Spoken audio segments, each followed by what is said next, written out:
Hello, welcome to the April 28th, 2026 Club Cubase livestream. My name is Greg Undo, and I'm the host of the livestream today. If you've not attended a live stream before, how it works is you can ask questions in the live chat field or simply send questions in advance to clubcubase@steinberg.de. When asking questions, I'm just putting up our Zoom meeting info that we'll have. So we'll have a Club Cubase Zoom social meetup. So those people that sometimes don't see the meeting ID and password, this will just be a live thing. It's not going to be recorded. So if you're watching this live stream afterwards, this is something we do the last live stream of the month. So there's the credentials for people that miss it and are coming in after. So if they just watch the meeting ID and the password. When asking questions, if you could indicate which version of Cubase that you're using, so if it's Cubase LE, AI, Elements, Artist, or Pro, also which version number, so if it's 13, 14, or 15, also if you could indicate if you're running on Mac OS or Windows, that information is helpful. We should, if you don't see an immediate response to the questions, we will go through all the questions chronologically as asked.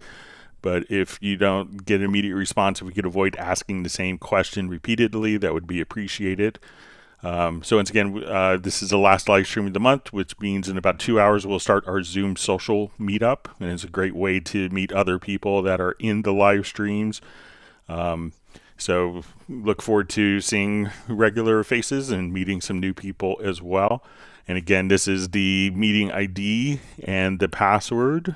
So we should have an index of all of the topics that are discussed in today's live stream pinned to the top of the comments field several hours after the live stream ends and after the Zoom social meetup.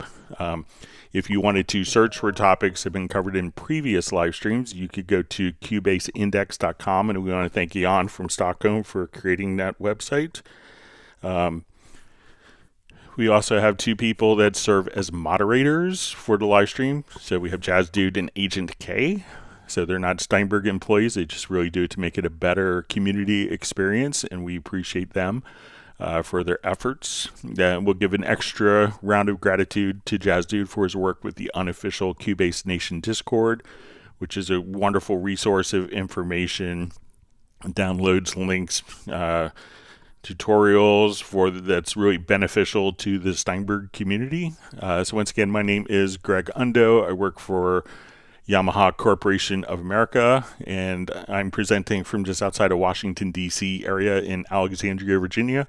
And if you're watching this live stream, please feel free to introduce yourself and tell us where you're from. And with that, we will go ahead and get started.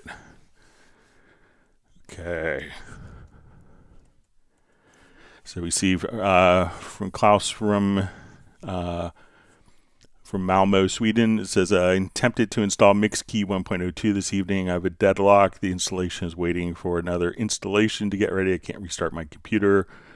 Mac Sequoia can't force quit the install.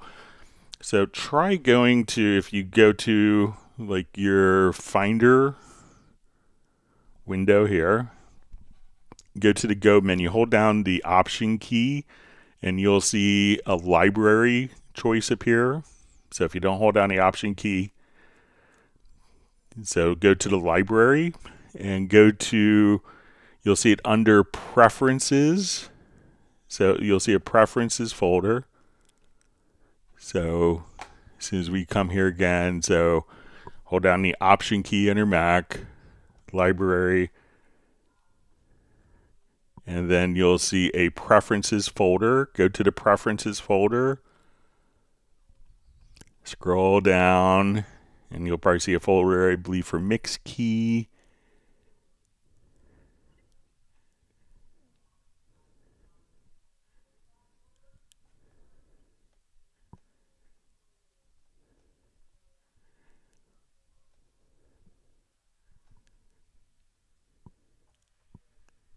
All right, let me just close the new window on here. Okay, so alphabetically go to mix key here. Take these two files and just, delete them and then try the install again. I think that will take care of it for you.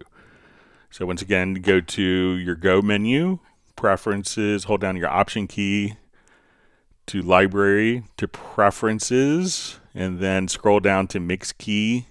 You could delete the whole folder. It'll get recreated as soon as you do the install, or you could just take those two files directly within the Mix Key folder there and try to delete those and try the installation again. I think you'll be all set. Very wonderful to see John Barry on from England.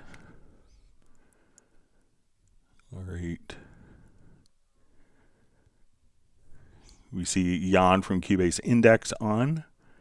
We have Brian Sawyer checking in from Yuma, Arizona. Great to see you on. We see Tim K from Zeist in the Netherlands. His cat Buddy is waving paw hello to my cat Steven, Stella, and other pets that are nearby. All right, so we see Brian Sawyer's out the way of the door. He's on his way for his wife's foot doctor appointment. So we hope to see you on the social. All right.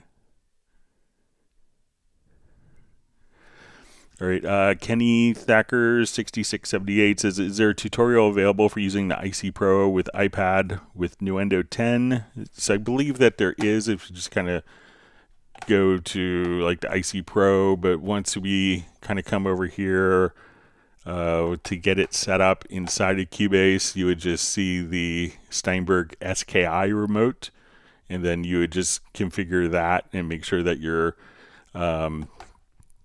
it's it's connected to the same network for like the Wi-Fi connection, and then you should be able to have that automatically kind of show up and be driving your Nuendo 10.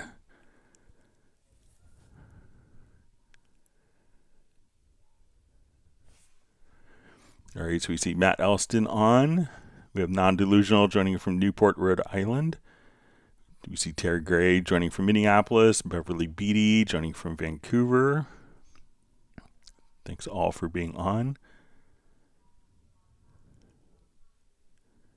Great to see Jazz Dude on. We see Robert Higgins joining from Morro Bay, California.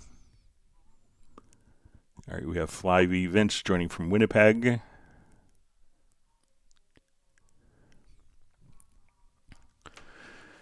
So we see, is there a Cubase plugin that will make a solo female vocalist sound really, really, really breathy? So a lot of times, it's kind of the capturing the source. So I don't know anything that, comes to mind. If you wanted to, take a particular, is the male vocal part here. If I was, usually audio plugins don't add breath. Sometimes we would mitigate it by taking some out. But I would maybe come over to the under vocals. And if you just come over here, is maybe if you wanted to adjust kind of EQ to kind of accentuate breathy frequencies, or do, some different, so you could cut out, different filters if you wanted to. So if you get rid of, so let's say if we just do like a low cut and you wanted to really emphasize kind of, take out frequencies which are taking away the breaths, but a lot of times it's just going to be, it's hard to add it in if the original recording didn't have like a breathy sound to it. Sometimes with synthesis we could do that, but nothing that's just like instant breathy vocal that I could think of from any company. All right, so we see Tim Weinheimer joining from Mission Viejo, California.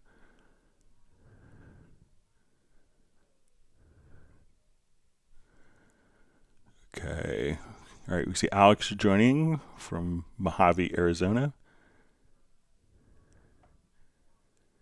All right, and we have Roland Stuff joining from Sussex in England.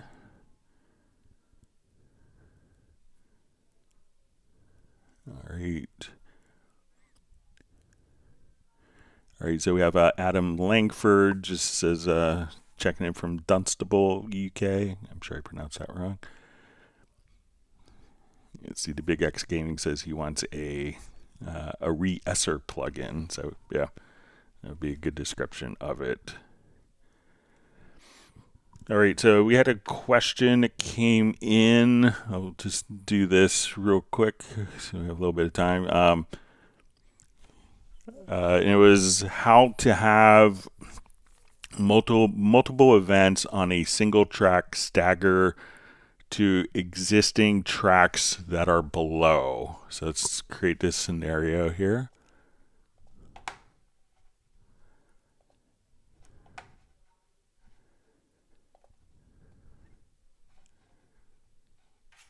All right, so let's say I have a number of audio tracks that are configured.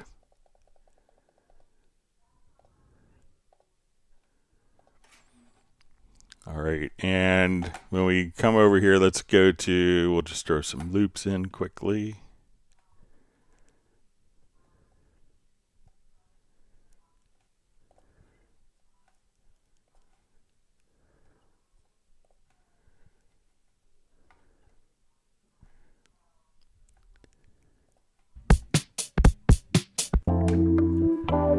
Okay, so let's say we have all of these on a single track, and what we want to do is to take each subsequent track and move it down a track following kind of like this, so but yet it's kind of an automated process. All right, so I had created a Project Logical Editor preset for this. And one of the cool things with the Project Logical Editors, we could set up kind of pre-conditions and post-conditions. If you're not familiar with the Project Logical Editor, what's great about it is so these are preconditions, and what this is kind of a Boolean type of editor. So it's kind of, and when you think of this as kind of classic computer programming, where you do if this, then that. So we could have kind of conditions that will do something before we do something. So we can, and generally what a logical editor is going to allow us to do is to define particular conditions and often change aspects that meet those particular conditions. Now in this, I'm going to have preconditions. We're going to have the condition right here, which is the actual action. And then sometimes we're going to have post conditions. So let's say, again, we want to be able to take all of these particular events and, move them down so that each track is down. So what I did here is, first thing I want to do is we're going to have the first event selected. All right, and then what I want to do is to navigate over to the right, and then I'm going to move the playhead position to the start of that. At that point, we're going to select all of the events beyond the playhead. We're going to nudge all of those events down one track. I'm going to select none of the events. Then I'm going to go down one track here. We'll navigate over to the right, and so that we could set this up to kind of repeat this entire process over and over again. So when I come over here, if we watch our event, so we have existing tracks here as what was in the question. We could come over here and have a first step of add audio track if there aren't existing tracks. But in this scenario, the person had existing audio tracks in a question. So let's go ahead and I'm going to, again, to start this off correctly, you may have to have certain conditions selected. So when I come over here, I'm going to apply this, and now we can see that all of those events had moved down, and I could just repeat this process over and over again. And now all of the events can automatically be staggered. So if you're doing something like maybe game audio production, something that's non-linear, where you just need a bunch of audio files to be together, select the first event, and with this project logical editor preset, which is kind of using preconditions and postconditions for, in kind of very much like a macro, I can now just come over here, and as we do that, just repeat that process and automatically stagger the track so that all of the events come right after each other. So to create this process, again, we come over here. We want to first off navigate to the right. We're going to locate the selection start of the next event. So you may see that it locates selection, but this, you want it to be the locate selection start. The container type is going to be equal to event, and our position is going to be beyond cursor. So this would select all of the events beyond the cursor. And then we're going to nudge down. We're going to edit, select none, so no events are selected because they're all still selected. We're going to take our track down one track and then select the first event by navigating to the right. And then we could just simply select that particular event and have those automatically staggered like so. All right.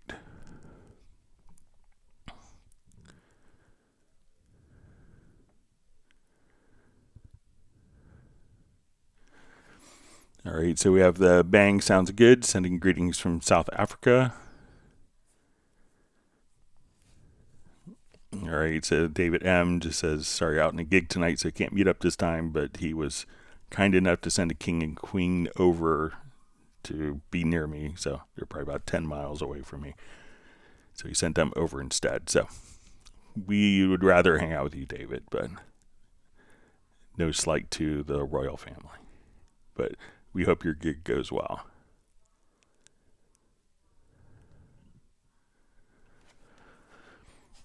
All right, so we see from FlyV, do I need multiple versions of Cubase activated within the Steinberg activation manager? So no, you may have, if you have like previous versions, so if you have like Cubase 13, Cubase 14, and 15, they could all be active.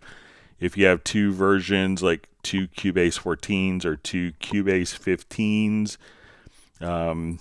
you know, I would check. I know that you kind of do the splice rent to own type of scenario, I believe. So I would check with them if you have two different licenses of the same version. All right, so we see from the Button Man, it says, good evening to everyone. Hope everyone is safe and well. He's working for another couple hours, but he'll try to join the Zoom. We hope to see you on, Michael.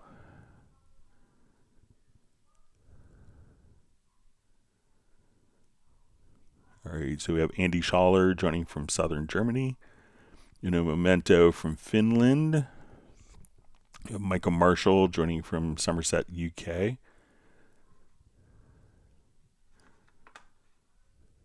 And just one other quick programming note. We will be, there is the Steinberg sale. I believe it's ending today. So if you wanted to do upgrade or cross-grade or, you know, update to Cubase 15, it's a great time, a great opportunity to be able to take advantage of a 30% off discount. All right, so we see Uno Memento says he's working late tonight, so might not have time for the Zoom meetup. Yeah. We know it's late in Finland. We hope it's warming up there for you. All right, let's go to next question that was mailed in. How can I adjust the waveform display to not see the grid underlying within the event? Okay, so let's say if we are here, and let's say if we have this event to be very large, and we can see kind of the grid lines underneath here. So we could see, so if we were editing, you know, we could just get a sense of exactly where the events are based on in relation to the musical grid. Now, if you don't want to see that, if that's distracting, or you're doing something where it's not related to the musical grid, what you could do is let's come over to, if you're on Windows, you go to Edit to Preferences. On Mac OS, you go to Settings. And let's go to, I think, Event Display. And we'll see Grid Overlay Intensity. So I think usually this is somewhere kind of in the middle. So now if we come over, we can see that probably you have that, but let's come over again and we'll just knock that down. So let's go to your settings and say, okay, let's go to our grid overlay. I will knock that down. So now as we hover over the events, we don't see kind of the grid as part of the event, kind of giving you a reference to the grid if needed. So once again, go to your settings, to event display, and you could adjust kind of the amount of the intensity of the grid overlay. So if you always want to see it, if that's important for your particular workflow, we can come over, let's adjust our grid. We'll go kind of to the opposite extreme, and we could see that. And again, if we go to get rid of that and hide the grids, adjust this all the way down, hit apply, okay, and then it'll be very subtle. So I think the default is kind of errs a little more on the side of the subtle. We'll come here, so yeah, so and look at that, we can see the grids subtly in.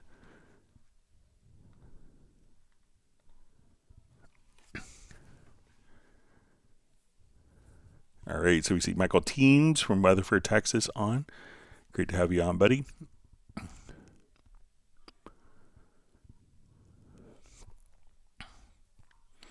All right, and we see that Uno Memento is passed on a Tuesday pint of Carhu to Michael Teams. All right, you see Jazz Dudes posted a link to the Cubase sales promotion, which ends today. All right, Michael Teams just says, forgot how to retro record. Please go through that sequence for us. I could have used that last night. All right, so one of the great things that you have with Cubase is the concept of retrospective record. So let's say if we come over here and we'll activate this particular project. So, there'll always kind of be a buffer for your MIDI, and there could also be, it's primarily used for MIDI, but we could kind of do something similar for audio. So let's say if I come over here and, okay, I'm just playing.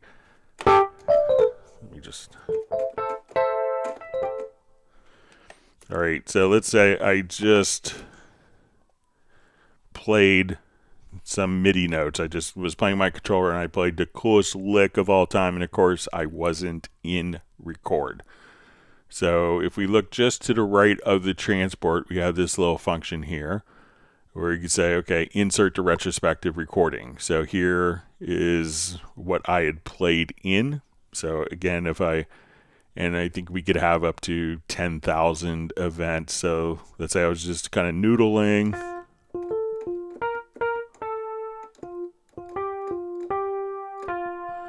was like, oh, this is the greatest melody of all time that I'll ever write, but I didn't record. Just come right over here, click on the retro record button. Now, if we are doing a recording, let's say I have this in, like I'm just playing along with it here, we could also, let me just, so let's say now I'm just kind of,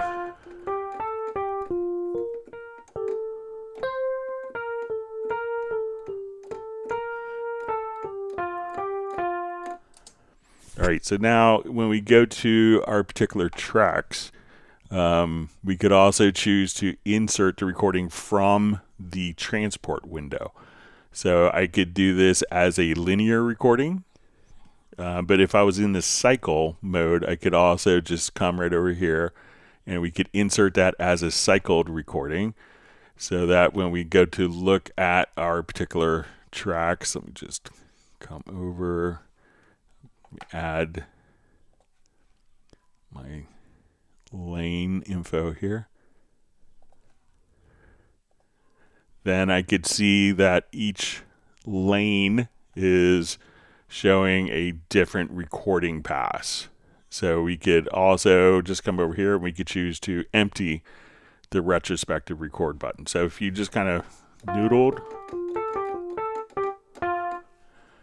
just click right there and that will automatically place your MIDI recording in directly there. Now, the audio, we could do a little bit of the same type of function. But with the audio, we could set up kind of a pre-record area. So let's say I am over here. Let's go to our settings or preferences. And we go to record audio. We see that we have an audio pre-record in seconds. So let's say I was recording an audio event here. So let's say, well, so we'll come here to audio 03, and let's say, like, while we did a punch in coming up here. So I'm gonna hit I and O. So let's say as we're playing, and then we can see that we went to record in, but let's say I just did like a pickup note, and that pickup note was before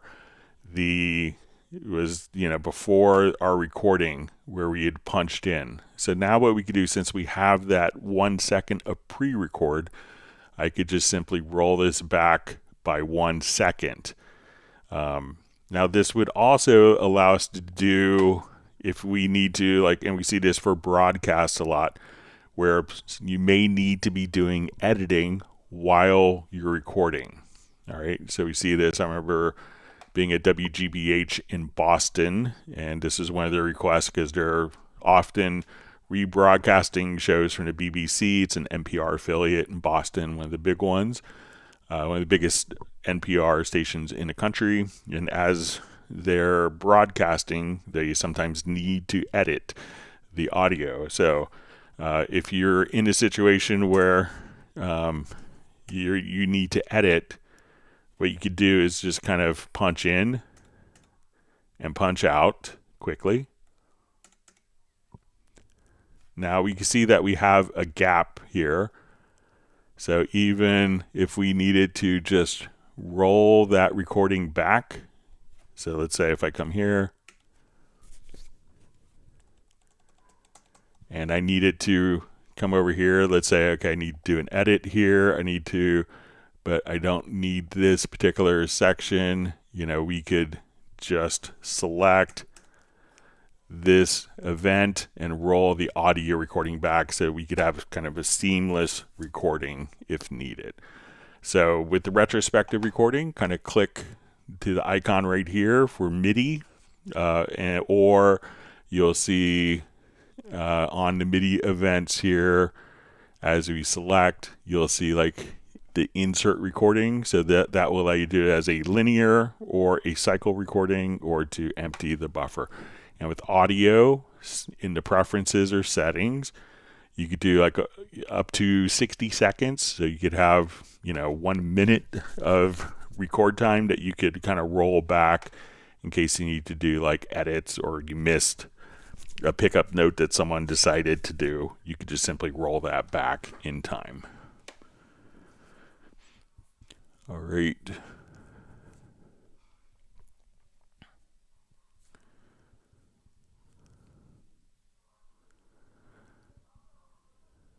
All right, you see Jazzy had shared a bookmark to Cubase keyboard shortcut site.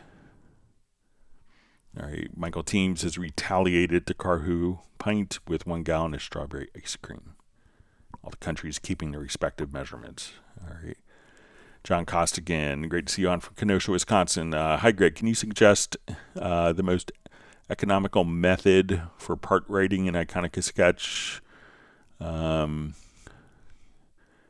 he has Cubase 14, Windows 10, 16 gigs of RAM, one active instrument at a time, or multiple instances of Hallian 7 or Hallian Sonic. So the best way to split the CPU or the audio performance. So there's kind of two different methods that people will often use for this. So they can come up with, so if we're doing Iconica Sketch, what most people would tend to do, so let's say if we open up an instrument track and we go to Hallian Sonic, again, it's included with Cubase. All right, so let's say if we load up a full orchestra here. Now, the concept is for most instruments, if we load it up, let's say, flute, oboe, clarinet, bassoon, trumpet, horn, French horn, tuba, violin 1, 2, viola, cello, bass, so let's say we have a rough orchestral instrument. If we have all of the different tracks going into this one instrument, most instruments, this could only utilize one CPU core. So most people, for better audio performance, will take their different instruments on a separate track. So instead of having 16 instruments in one instrument, like one VST instrument, but 16 sound sources within one, they'll often have like 16 different instances. And that way each instance can automatically split between the CPU cores.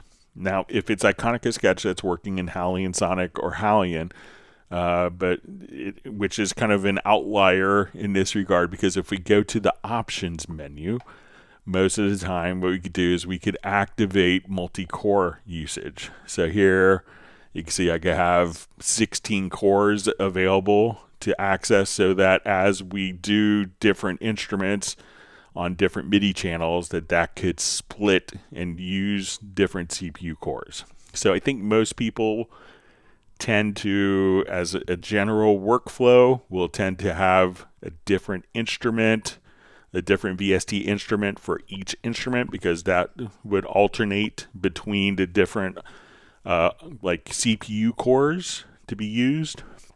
But we can also, mitigate that traditional issue because, and I believe Contact does as well, can actually utilize, multiple cores within the particular plugin.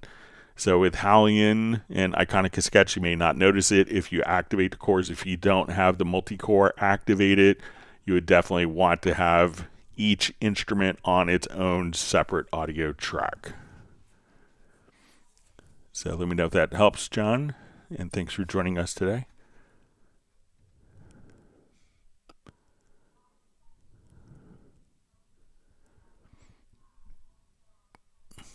All right, so Michael Teams is granted Jazz Dude 1 gallon of Mystic Topaz ice cream.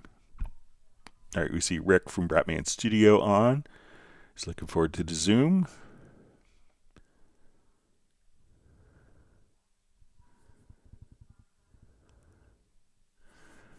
All right, so we see from Roland stuff. Hi, Greg. Cubase keeps losing my audio output routings from control room every time I close the project down and reopen it. I've never experienced this before. Strange. Any thoughts, please? So check, just out of curiosity, if something else is utilizing kind of the, try, if you go to studio setup, and you select the audio system, see if this changes, if you toggle the release driver when application is in background. So if your audio interface is kind of doing double duty, like you're listening to YouTube videos through it while you're in your DAW, and if there's a sample rate change, sometimes some audio interfaces don't want to return with that. So try toggling that setting and see if it makes a difference. Generally, the audio connections, like your control room, is generally fairly independent of the project settings. So, this will your control room settings are kind of usually project will, independent or agnostic, if you will. So they don't really care if, like what project is, like these settings are generally always preserved.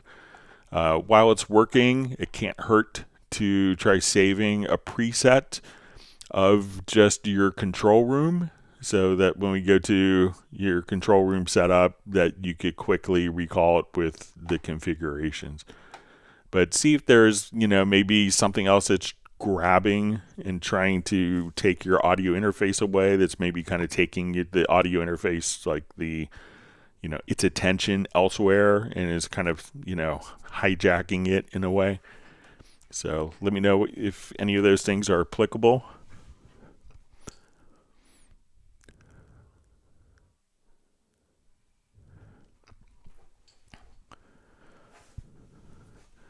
All right, so we see from FlyV ask, what's important in keeping a drum track's layout and keep timing consistent with 1 plus 2 plus 3 plus 4? So if it's going to be, let's say if we were, to do something in Groove Agent. So let's go to Groove Agent SE, and we'll come over here.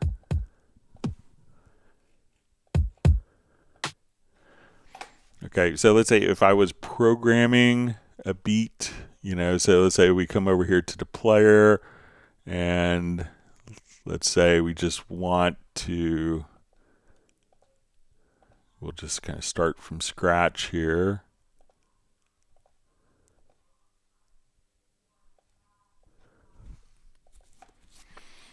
Okay, so let's say as we're kind of doing this, and I'll just play.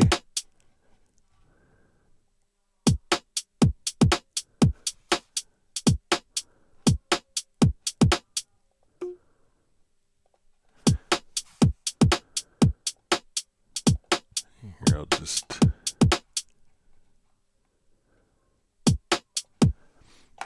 All right, so let's say if we're here and we're making kind of a new beat, so generally, and keep the timing consistent. So if it was kind of programming, like, a MIDI drum part, what's kind of great about this is, we could see, and if we come here, we could just say, okay.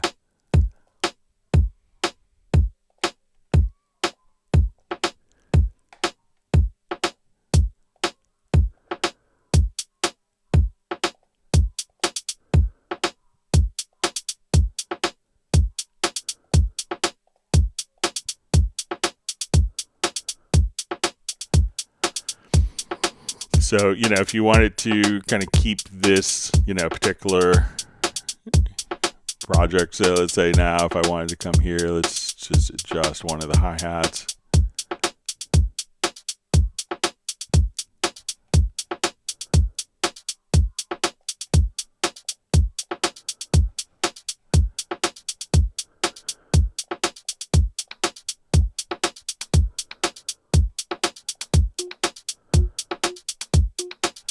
Cowbell for Beverly. All right.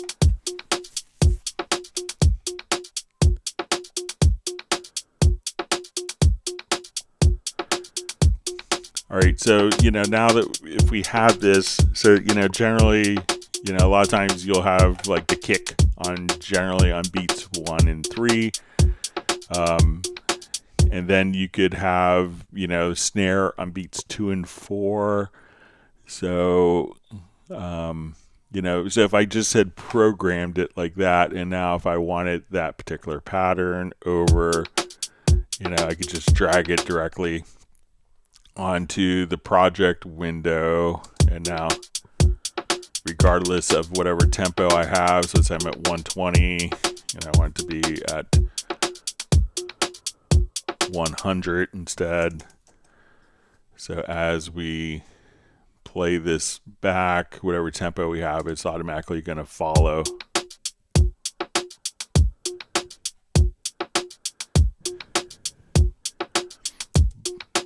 So, but let me know if it's like for audio drums that you're thinking of. But generally, like a lot of times, you know, kick and snare, kicks on 1 and 3, there's no absolute set rules, and you could kind of throw in some little. So if I wanted to just kind of play.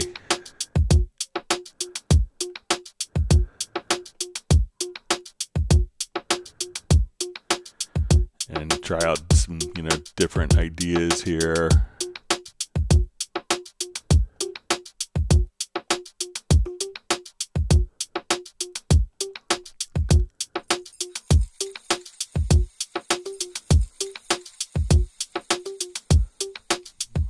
Beverly's right, we do need more cowbell in our drum beats. But let me know if I'm misunderstanding your question, Vince. All right, great to see Soren on from Sweden. All right, you see Michael Teams just says most helpful, probably with the retrospective recording. All right, I'm going to paste the Zoom social, and for those people, we did put the link up at the beginning of the live stream on the video, so if you haven't seen that, but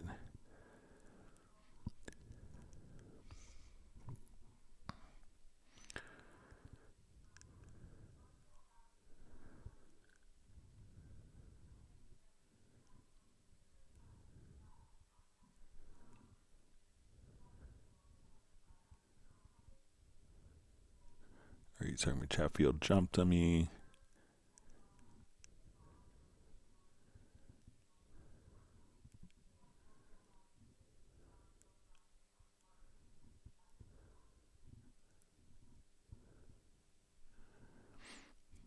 Okay, back to where I was. Okay, Michael Teams wants everyone to whack the like button. All right, so we see from Soren says, Greg, I saw a plugin named Virtual Studio plugin where you place a dot in a room and get reverb and the sense of sound for away, middle, close. I asked AI if I could get it with Cubase, and yes, AI told me to set up 3 effects channels and use frequency, multi-panner, reference, and imager to set up effects tracks and just get it to sends later to audio can show bit. I did not understand. Okay, so probably, let's say if I wanted to set up, you know, sometimes I see a lot of these types of plugins that just, you know, promise magic. But let's say if we want to set up, so if we wanted to put, let me just come up with like a bass part here real quick for drums. So, you know, a lot of this can be handled. Okay. So, all right. So let's say away, middle, close. Okay, so a lot of these are just kind of maybe adjusting the pre-delay. So let's say let's add 3 effects channels. Okay. A lot of tools I've seen that do this just add more reverb for away. It's probably not the appropriate way to do it, but let's say if we come over to, we'll do our RoomWorks. All right, so we're going to do 3 instances of RoomWorks. So let's adjust kind of our pre-delay. So let's come over here, take this instance, and let's have kind of a shorter pre-delay.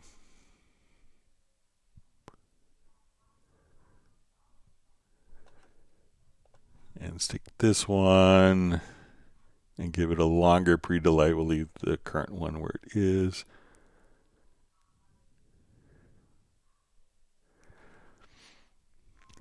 Okay, so let's say we want to take the snare track here of the Groove Agent.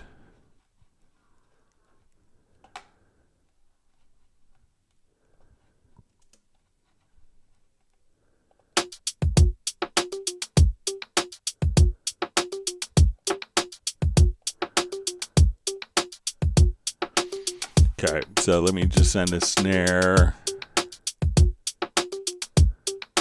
to output 3.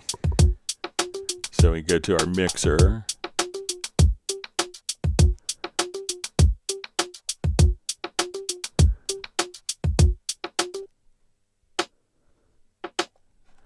Okay.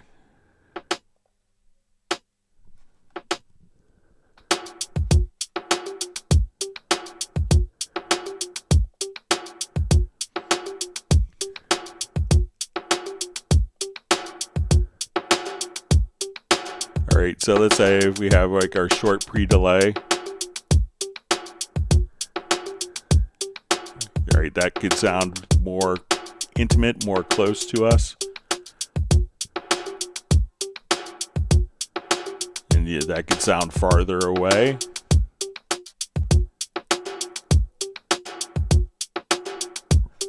And that's probably a bit extreme of our delay or pre-delay time, so let's say.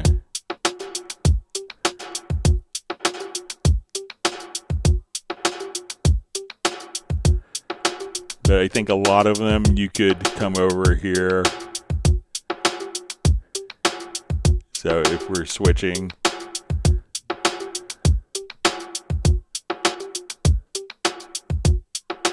so that could sound closer. And let's say I want the reverb time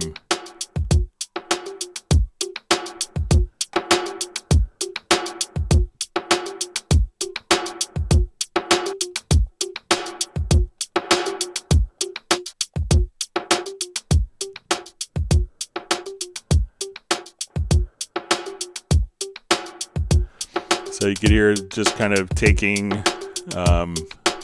the particular snare track and adjusting the pre-delay times is often what kind of those plugins are doing. Virtual rooms. I know some people have gone in and modeled Sunset Sound or, the Motown, echo chamber, stuff like that. But a lot of times I think you get similar sounds just using multiple reverbs that have different like pre-delay values, and maybe adjust a reverb time as well.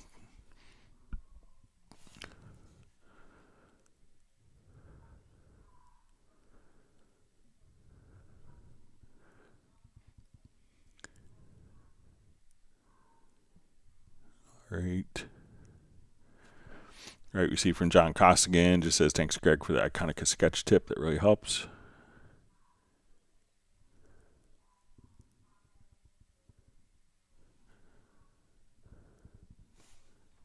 All right, so I see just a quick question, maybe a follow-up from Flyvy. I just see maybe it's a second half. Let me... just seeing, could it be used as MIDI to control instruments? Groove Agent, maybe.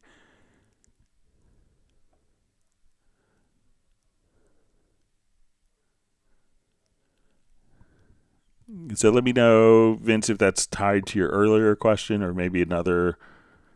It seems like maybe it's the end of perhaps another question. So let me know. If you could let me know, that'd be helpful. All right, so we have Zai Fernando just joining from Norway. Thanks for joining us today. All right, Michael Teams has granted John Costigan 1 gallon of cinnamon chocolate crunch.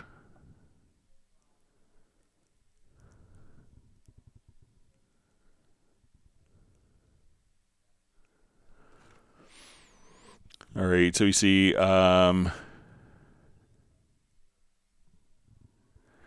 it's from Rolling Stuff. It says, thanks about losing my output settings. You'll give it a try. All right. We see Soren just says that.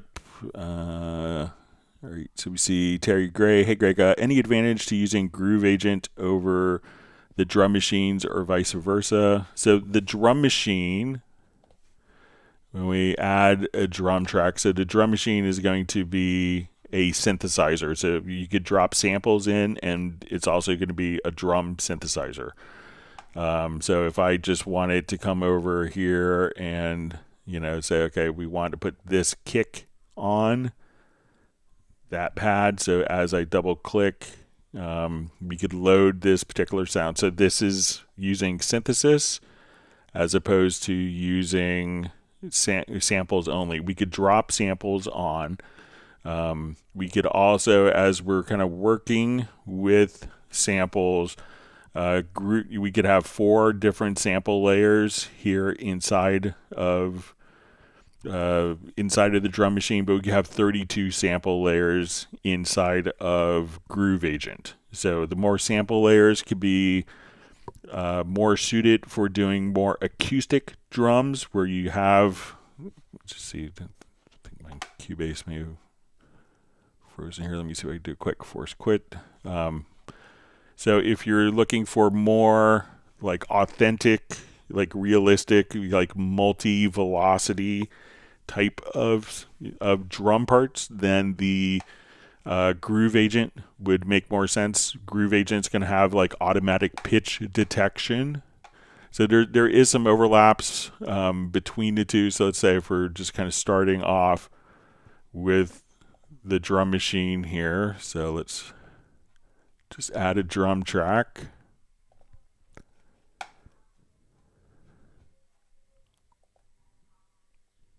Okay, so now as we're playing around with this drum track, all right, so just like we could do in typical synthesis, we could come over and tune our kick. We could adjust if we want more attack, the pitch. We could adjust our decay, so if you want it kind of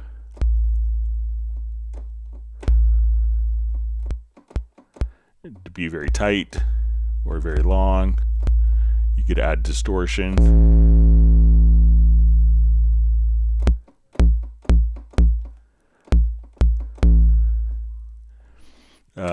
And then you could also adjust, like, you know, your velocity to levels if you want it an accent. So a lot of kind of different synthesis functions. So, you know, while we can drop samples on, so if we come over here and just say, okay, I really love, you know, like this particular snare drum. So if we come over and say, okay, I want, you know, that snare, I could just drag and drop. So this will be kind of a combination of samples and synthesis, the drum machine.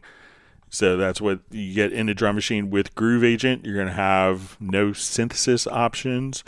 But some of the handy things, if we have a Groove Agent track, so you have like a full mixer that's built in. It's, you know, very much like a traditional DAW mixer with its own effects built in. One of my favorite things with Groove Agent is also being able to, so let's say if we have a kick sample here. So let's say if we have that kick and I drag and drop, we could just come over here and determine the pitch. So as soon as we click on this, we can say that's a B0, that's 5 cents flat. So now we can know the exact pitch, which could be really critical on the kick drums to make sure that it matches the key of the song, or you know what pitch to start adjusting the pitch from. So that's really helpful if you're working with sliced audio. That's something where Groove Agent is going to kind of excel at. But I think, you know, the intention of, you know, the drum machine is, okay, I want a kick, I want a snare, I want click here, I want a hi-hat. And on this pad, I wanted a cowbell. And now I wanted to be able to adjust, you know, these different synthesis functions. So we could now just kind of come right over here. We could add effects. So let's say on my snare, if I wanted a reverb, you know, we could just add these different types of effects very quickly. So let's say if I come here, you know, let's add a reverb to the snare. or I want to add a delay just to make it very fast. And if I wanted to edit the delay, the reverb, so just kind of a very, I just want to get something, a drum beat made with no fuss or muss or loading up other, plugins and searching for sounds. You could just kind of drag and drop all internally for just kind of a quick creation process. So I think the combination of using both of them together is very powerful as well. Just like people use drum loops and real drums and trigger an MPC. So same type of idea. Thanks for joining us, Terry. Great to see you on. Enjoyed watching your TV audio production pictures and looking at them on Facebook.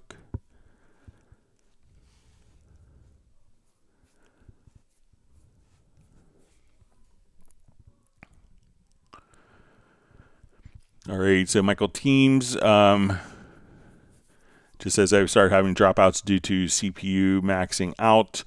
What could have changed, or what should I look into? The CPU is pulsing randomly according to the meter. All right, and see Jazz Dude kind of posted kind of a really insightful video called CPU performance versus real-time performance. And so that's good to watch. So, what it could be is if you have one track, and I think I have a demonstration of this that we could pull up.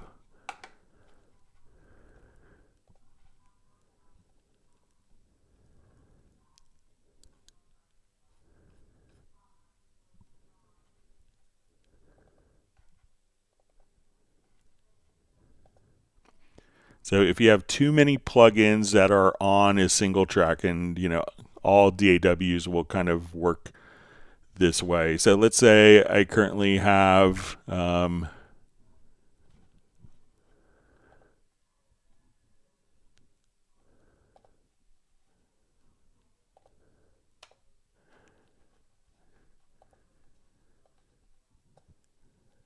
okay, so let's say I have all of these tracks here. All right, so I'm going to enable these tracks. Let me just do like 8 at a time here. All right, so let's say I enable, okay, we'll just enable all of these. Okay. So right now I have on each of these tracks one kind of multi-tap delay, which uses like kind of 7 plugins within a particular plugin. All right, so now we're going to enable all of the tracks. Just except for one. So what I did is I took one plugin that has across 16 tracks. We'll just get this unloaded here. Okay, so I have, let's say, 9 tracks here. All right, and each of these tracks has this one plugin instance. Okay, so let's say we go to our mix console and we look at the inserts.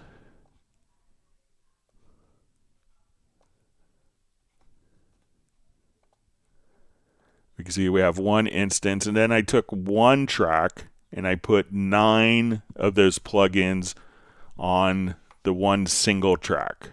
So if we open this, we're going to have 9 plugins on one single track, or the same number of plugins running on different tracks. So let's look at my audio performance meter.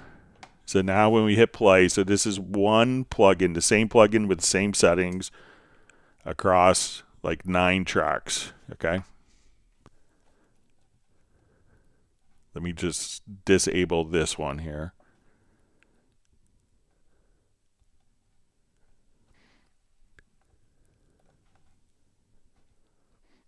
Okay, so we look at our audio performance meter. So we have 9 instances of this multi-tap plugin, multi-tap delay, which has lots of parameters within it. Okay, and we look at my audio performance meter. So this is one kind of really heavy plugin across 9 tracks. And we see that, we're running this without any issues. So now conversely, I want to look at now when we have one track, this one track could only, when we do inserts, it could only utilize the inserts on one processing core. So I'm going to take all of these tracks here, disable these. So we see what are 9 tracks with one instance of the plugin where it's going to be scaling across the different CPU cores.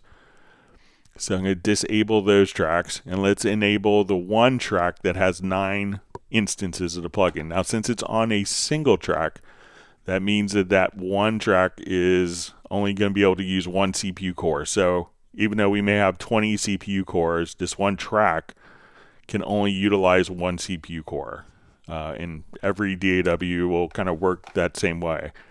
So this one track, when you go to our audio performance, you can see it kind of being very choppy. If we come over here, and again, this is a very intense CPU, we could just see that we have all sorts of, dropouts that are going, because this one track has all of these plugins. So your project may have one track, and maybe the 7th and 8th plugins are causing it to just kind of go over the top.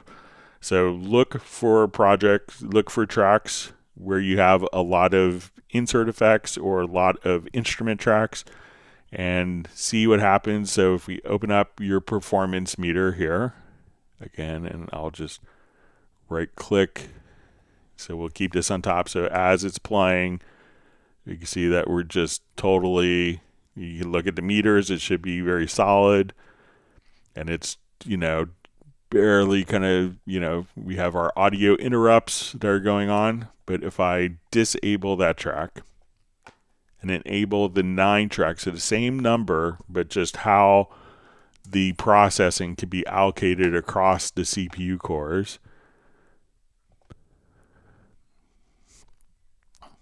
So now we enable these, it could play back without any problem. So look to see if you have one track that has too many inserts.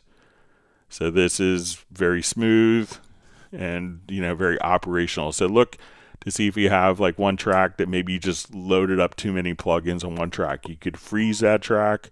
You could try to disable a single track to isolate it to determine which one could be causing it. All right.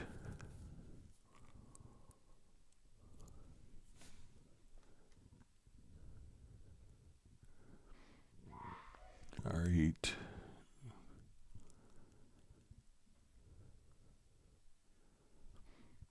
You see that Michael Team's hand is improving. That's great to hear. Beverly's happy for the cowbell on Groove agent, or on the drum machine. So, all right, Randy Lee music is on from Texas, and he's received one gallon of banana nut crunch ice cream. All right, we have Suraj Shrestha from Nepal. Thanks for joining us. I'm sure it's very late or very early there. Thank you for being on the live stream, part of the community. All right, we have Bratman Studios having wonderful weather in Whittier, California. So that's probably why you moved there, or your family did. We see Daniela's Da Vinci Girl on. Thanks for joining us from Bochum, Germany.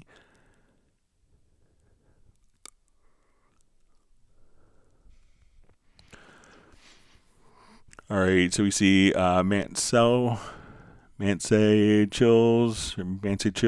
Please, how can I remove the name title on my audio file in Cubase when working? Sometimes they block the level of wave of the files. So let's say if we look at this and we have a wave, if we have the name here, I think if we come over, let's say to the settings, and let's go to event display audio. I think that we could see if it's in event display, show event names. So let's see if we hit apply, so not necessarily audio. So Again, go to preferences, to event display, show event names. If we come over here, we can see the event names in the upper left hand corner. If we turn that off, hit apply, then OK, then we can see that there's no event names visible. So let me know if that helps. I'll turn it back on for keep it as default state.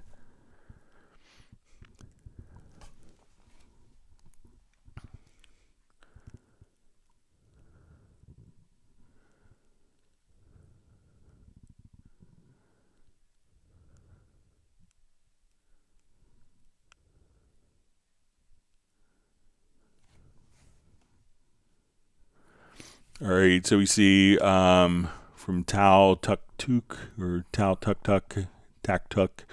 My question is, in Ableton, is there a simple way to pitch an audio track? What is the best way to pitch it? Can it be automated without a plugin? So yeah, let me just jump back.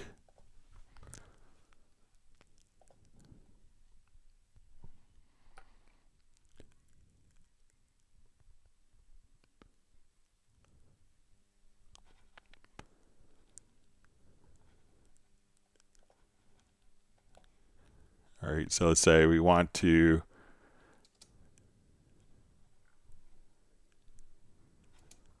just hear the guitar. Let me just.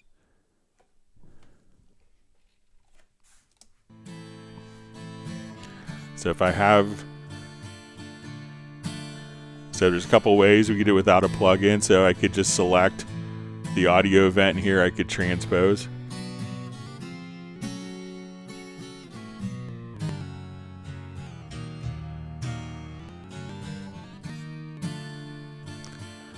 And let's say if I just want to transpose a small bit of it, say these two measures, I could just select that, cut, and if I wanted to, so when it gets here, it's going to go up 2 semitones.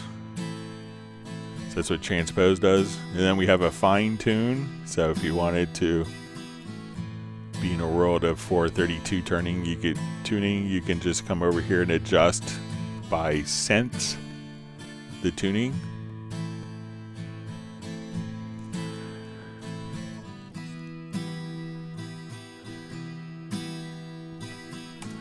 Now, another way that you could do it if you want to do it for kind of globally is you could add a transpose track. So let's just come over here and say, okay, we added a transpose track. So we can say, okay, I want every 2 measures. Let's come here.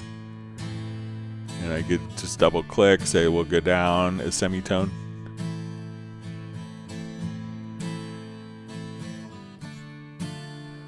So we could just kind of come over here and just say, okay, right now I want to put in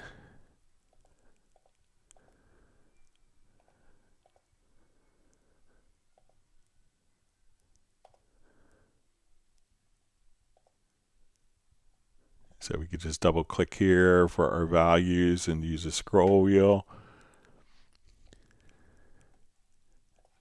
So now as we play this particular audio file, we could tell it not to be independent. So we can say follow the transpose track. So it says it comes up here, it'll be -1. So this could work for MIDI, could work for audio. And then when it gets here, we're going to go up 2 semitones from where we are. Then so we're down. Let's say we get to here, we'll see it gradually go up chromatically.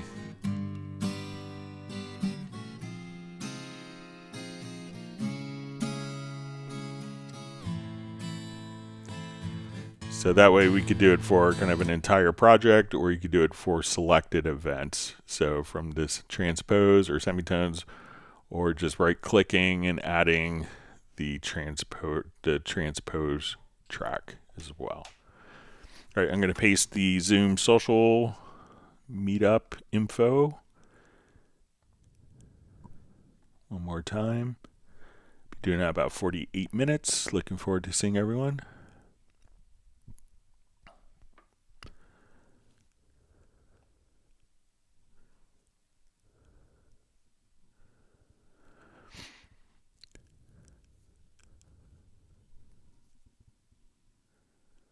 All right, so we see from Briley Music, what are some options for live performance with Cubase? Example, live looping, arrangement sections triggered by MIDI controller. I'd like to do some live performances of Cubase projects. Okay, so let me just come over here.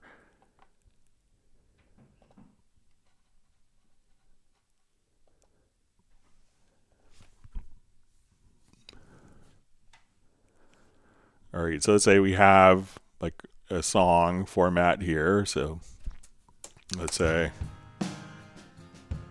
and I wanted to do like some live looping. So one of the things that you could do is just come over.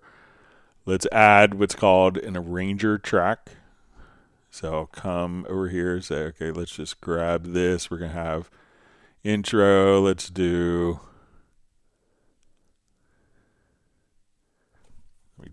we'll say our intro is going to be first 4 measures. All right. And we can hold down the Alt or Option key, say intro. And let's go find our chorus, or let's say a verse. So we could just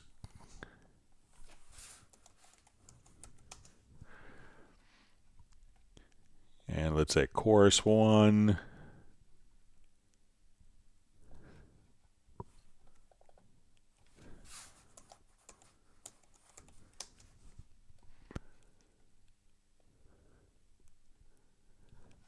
All right, and we'll just say post chorus.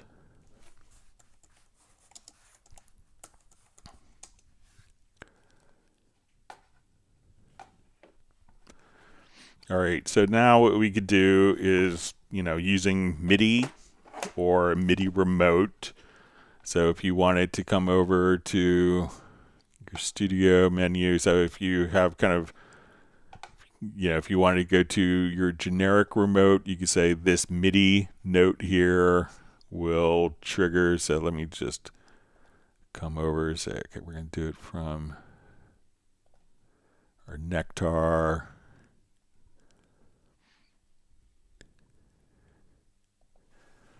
All right, so I'm going to click on Learn.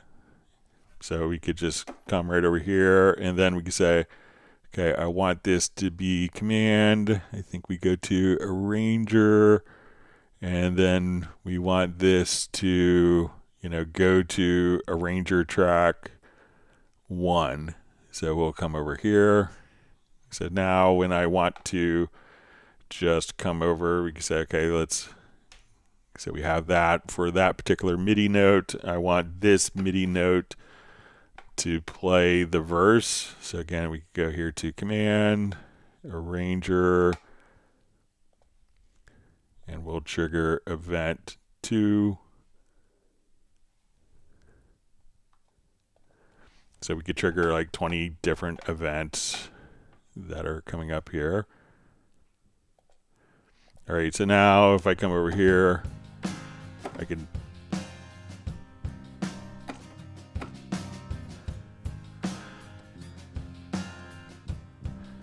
we could at this point just choose our different and say, okay, now I want it to go, to,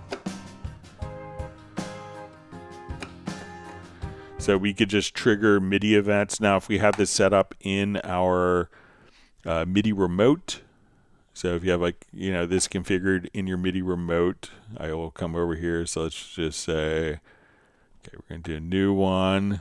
And then I could trigger my different arranger events here. So we'll say, okay, for this button, I want this to trigger arrangement pattern 1. So we'll come over here to our arranger track. Okay, so say this is our arranger event 1. And let's say this will do event 2. Let's do this as event 3.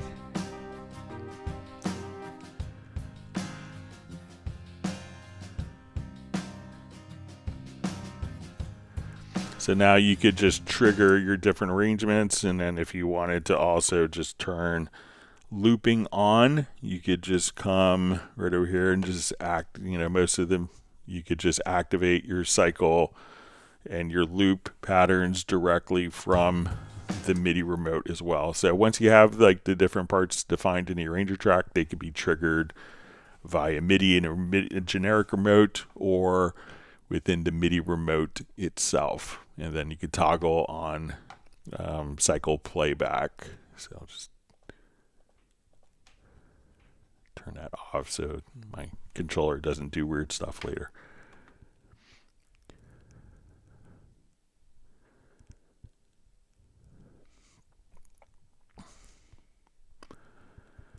All right. So we see from Daniela, just got today new production, my Apple laptop Pro from 2015, upgraded with 2 terabyte SSD. After that, I could use Cubase Pro with 16 gigs of RAM. Before it was not possible. That's great. Enjoy your used computer. All right.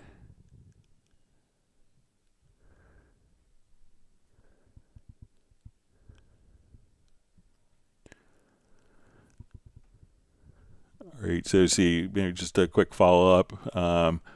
Says before it was not possible to install Cubase because it needs too much resources on the internal disk of the MacBook running Monterey.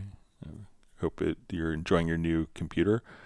All right, Delsur Music says, hi, I recorded nylon string guitar but have background noises from cars and motorcycles in the streets. How can I use Spectralayers to clean the tracks? So I probably don't have a good example, but if we go to, let me see if I could open up like maybe in a sound effects library of some kind.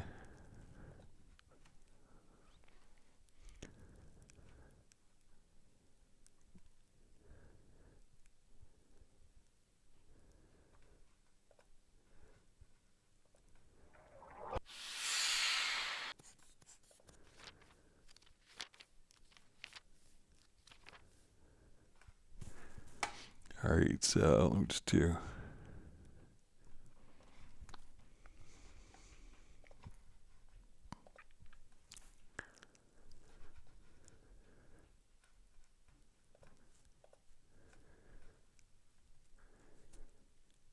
See if we could maybe create something similar.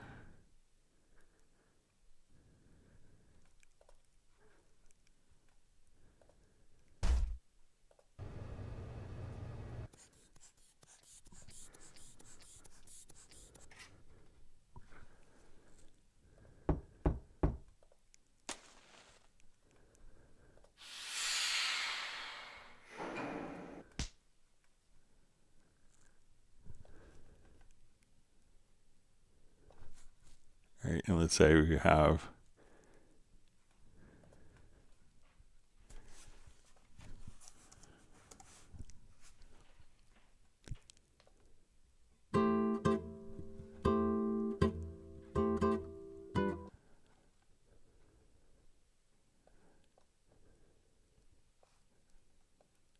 all right, so let's see if we could maybe mimic something like this.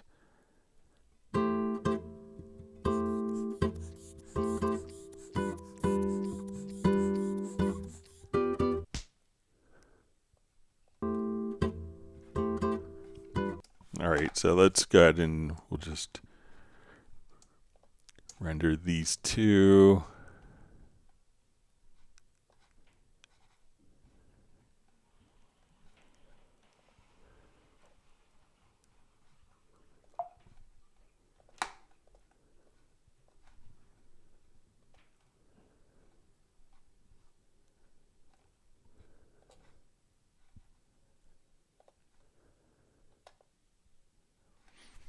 Okay, so we have one audio file here with some guitar and all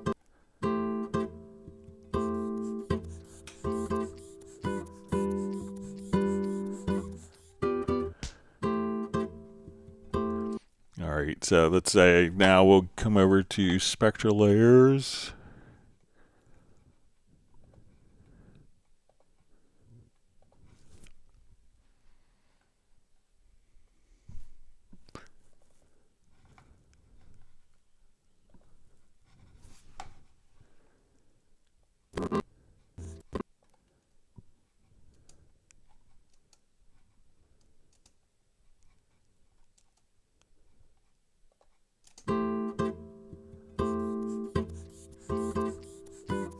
All right, so kind of looking at some of the noise here. So let's see if we could use like the magic wand here.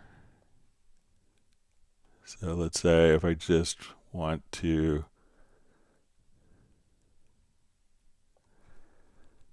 take that and I just hit the delete key.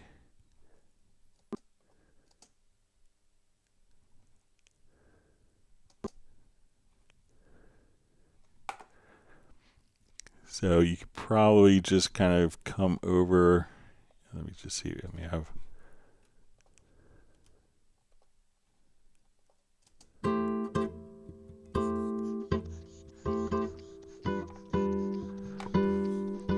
So you could kind of come over here and let's see if we can.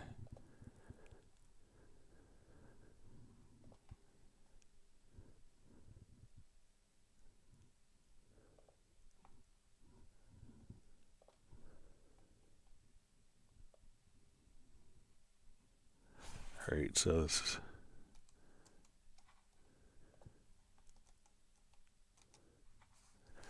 Okay, so we're looking at this. So let's pull up like the magic brush here. So we kind of see like the frequencies here.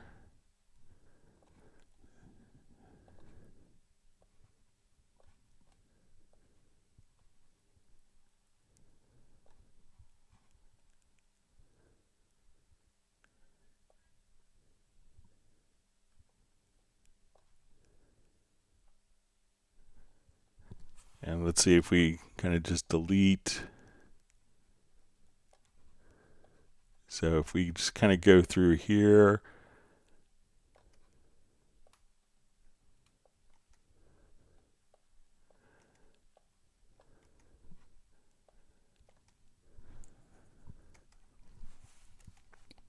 So as you just come over here, you could kind of just delete those particular frequencies. Now at times, something else that you might be able to do is, let's say if we listen.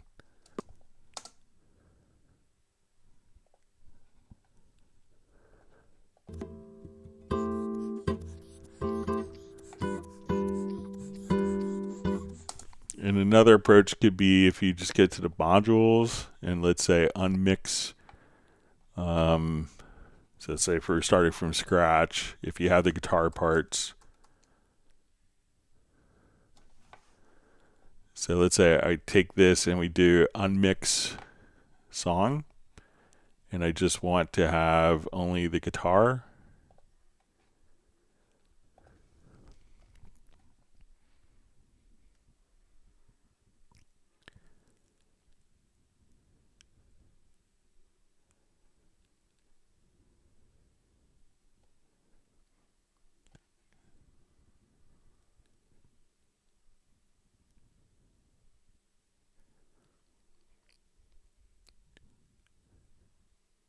So this way we could probably have the guitar in one layer and another layer of what's not guitar. So if we come over,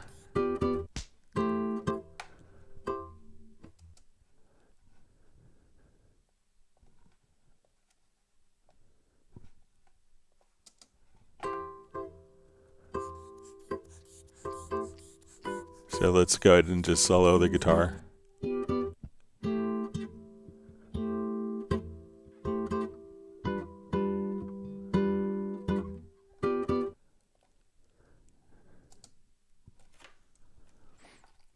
So let's say we come over here and we could kind of bring this other layer, the volume, down.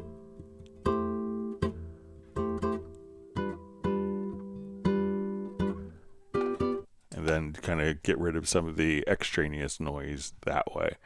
So if it's a musical part, you can probably just unmix song and then leave the guitar intact and get rid of the other tracks in the layers. All right, you see Tim K just says last minute upgrade successful to Cubase Pro 15. It's great to hear. Glad you're able to take advantage of the discount and the promotion.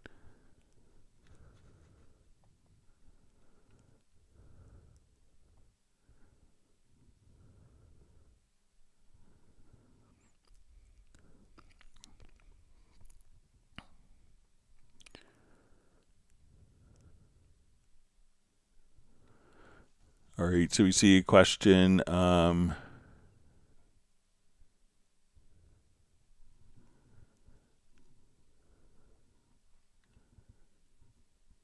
right, so my chat field jumped.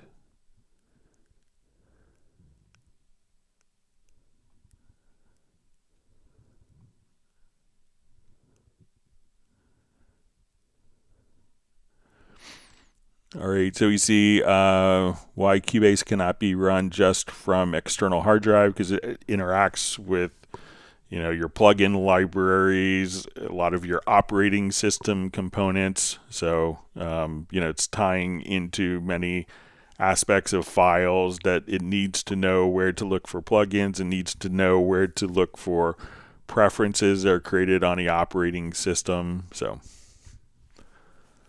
most applications, you know, require to be on the main drive, and then you could have the external drives for all the content. So,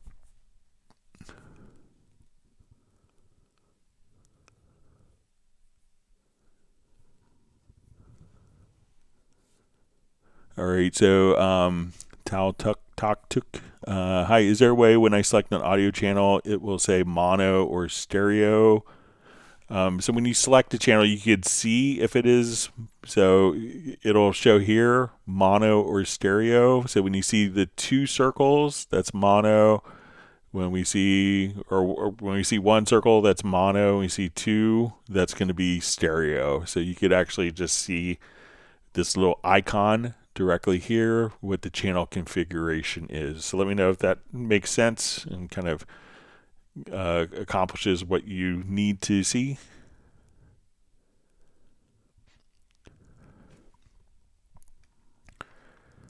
Tim K just says he was listening to Grace Jones's night clubbing record, creative use of cowbell, even with a bit of a solo on pull up to the bumper, rather. All right, so we see Mansa Chills just says, thank you very much. I'm on live from Ghana, so thanks for being online and part of the community today.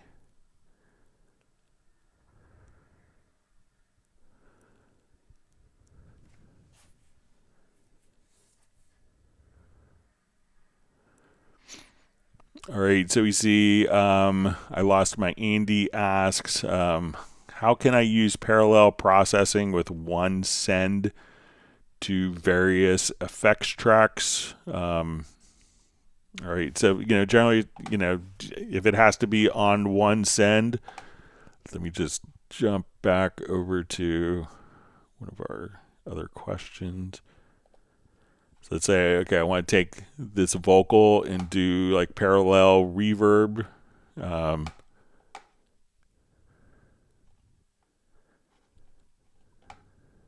All right, so let's say, all right, so let's come over to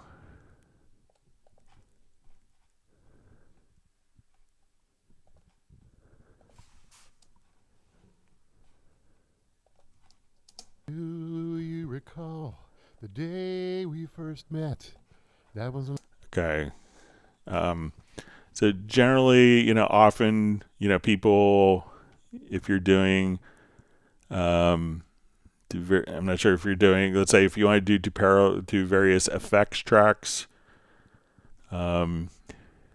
you could send it to a group. So let's say, okay, I want this to go to a group.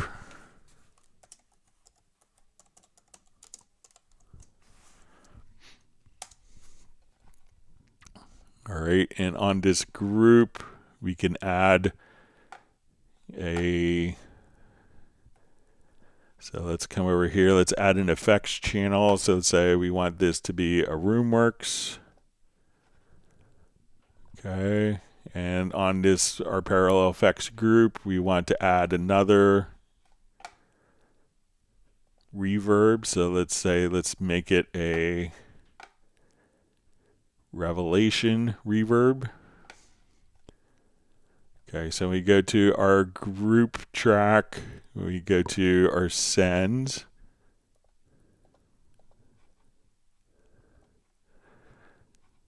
All right, so now we have A long, long time ago.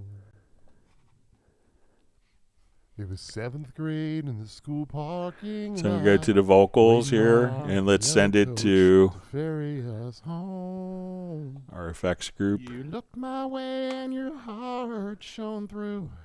It caught my breath while you called me.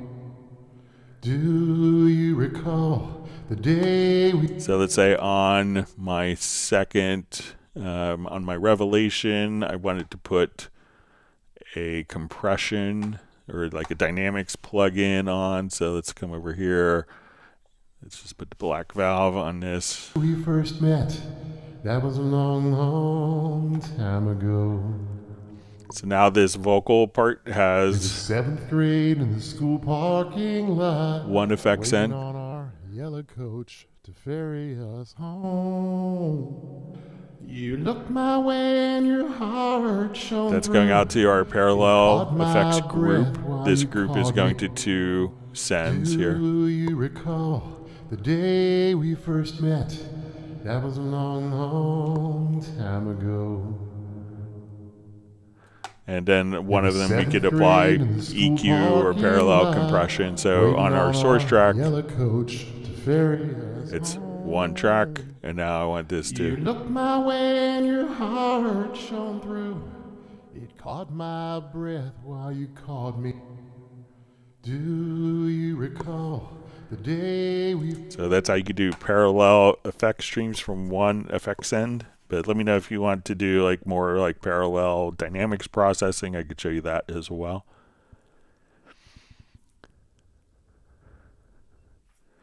All right, Jackie Barr says, hey everyone, is there some way / tool that I could scrub audio that you drag over?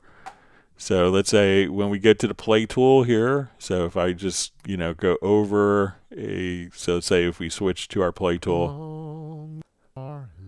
Now, if there's two different modes for the play tool, one of them is going to be scrub. So let's go ahead. I'll make this track larger so you can see, and let's zoom in. So now I can.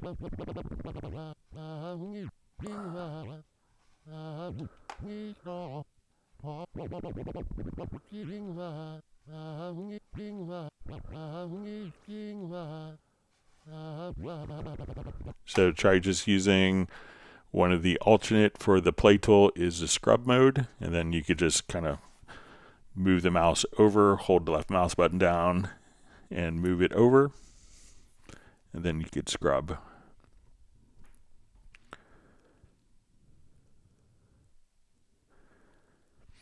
All right, so we see from Learn with Steven says that transpose change is great, Greg. Thank you. Glad it was helpful for you. I'm going to post the Zoom social. We'll be doing that in about 24 minutes.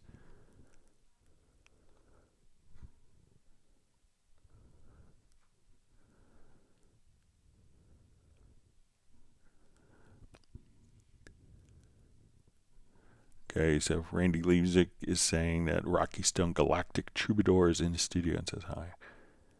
All right, so we see Raw Justice Hip Hop checking in from Capitol Heights. Thanks for joining us today. Not far from me at all.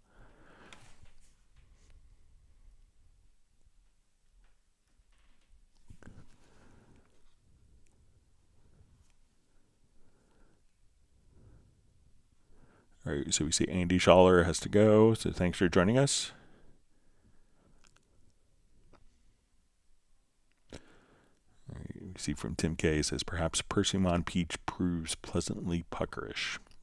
Nice use of alliteration. All right.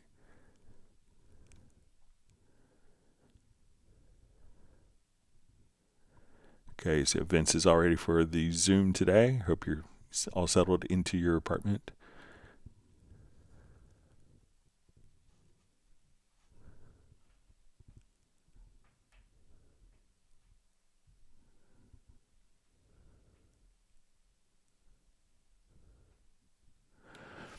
All right, so we see a question, how can I microtune Cubase? Problem is that Master Zalzal, a Baghdad-based nudist, uses a very special tuning for his OUD or OUD. I find his tempered microtuning in Scala microtuning. How can I add that Scala tuning to Cubase?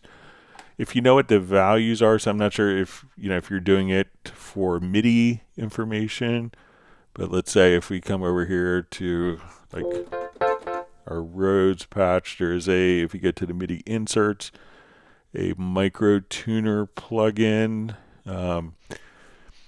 So here we could set the number of cents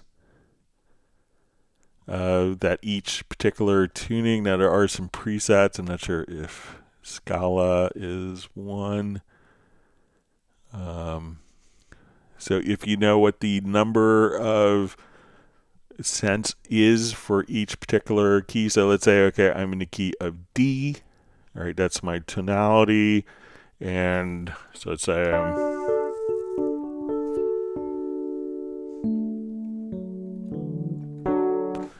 we can now choose to go to, let's say, a factory preset here. So if we wanted this to be pure, equal temperament, we're not doing anything. Or if we want it to be pure major, I could come over here and now the key of D will be, so you could adjust for your MIDI exactly how what the particular temperament is in cents and semitones and save that as a preset. So if you have what the Scala tuning is, you could adjust all of your MIDI to do that. And you would need to have a VST 3.5 instrument that's capable of doing that. Not all instruments are set up to support that function, but the instruments that come with Cubase can support it. And it's a limitation in design of the other instruments if they don't support that.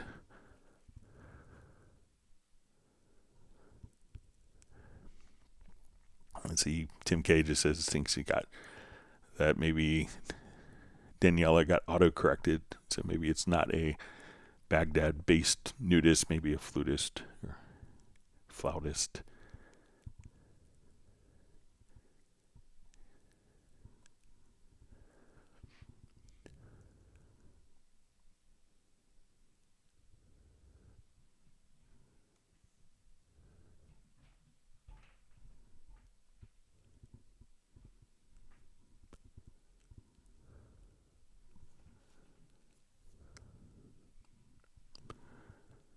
Okay.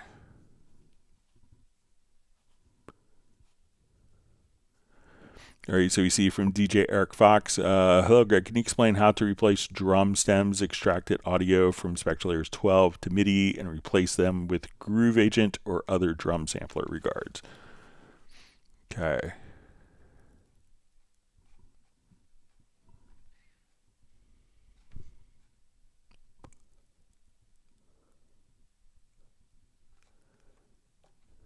Okay, so I have a song that's unmixed, but let me unmix the drums on it. All right, so let's say I have this particular project here. And when we double click on it, we can see that.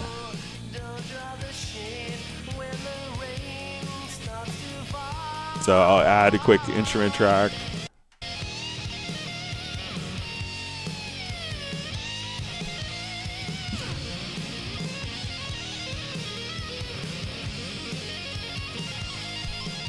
All right, so let's say I want to do some drum replacement. So I'm going to drag.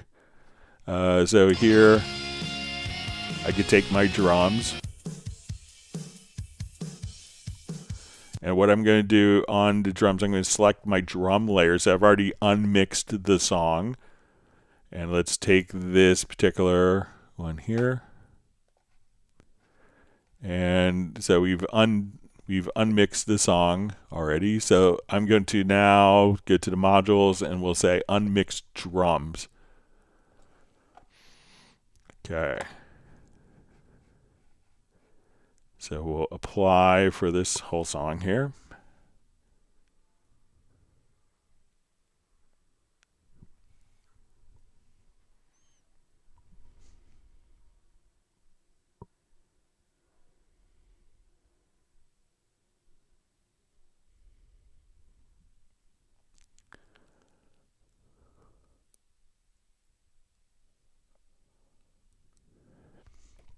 All right, so it's about.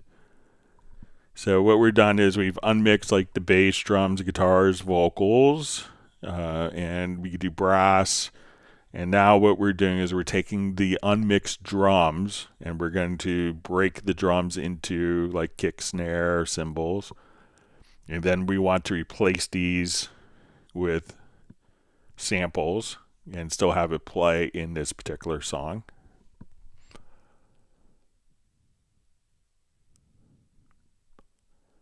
So that we could replace just the kick or snare with samples from Groove Agent. All right, we're about 53%, 54% done.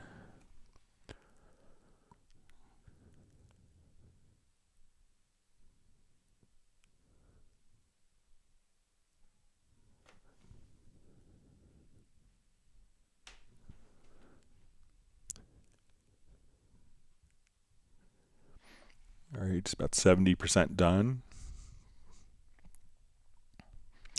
So we'll see kind of almost further sub layers of the drums here.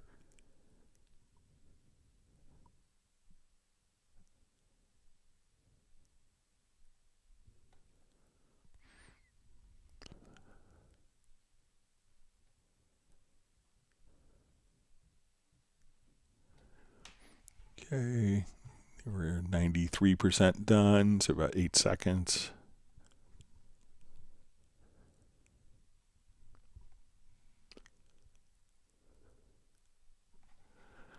Okay, so let's say we want to take our, and what I'm going to do is I'm going to drag my kick file out. Let's put this at the beginning of the project here. All right, and let's take my snare track.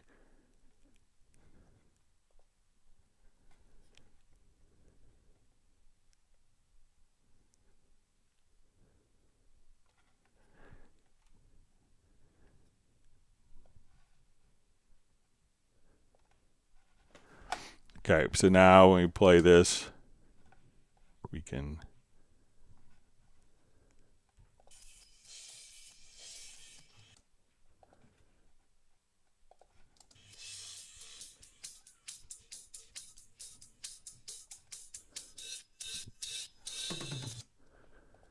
all right, and I'll just make sure I don't have anything soloed here in the layers.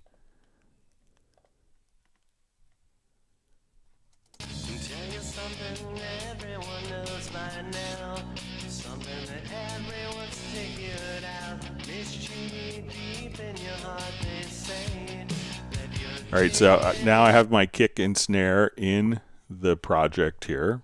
And what I want to do is I'm going to take my kick, I'm going to select my Groove Agent track, and I have a drum sound here in Groove Agent. And I'm going to now just come over here, and first thing I want to do for these two files, right now they're kind of playing a layer, so I'm going to go to my audio, and let's choose to bounce selection. All right.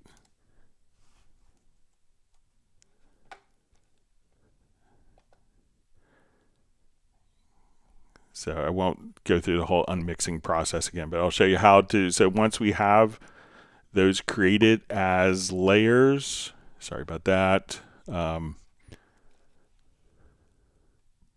do the replacement, all you'd have to do is come over here. So let's say we have like your kick and snare broken out. You would now come over to,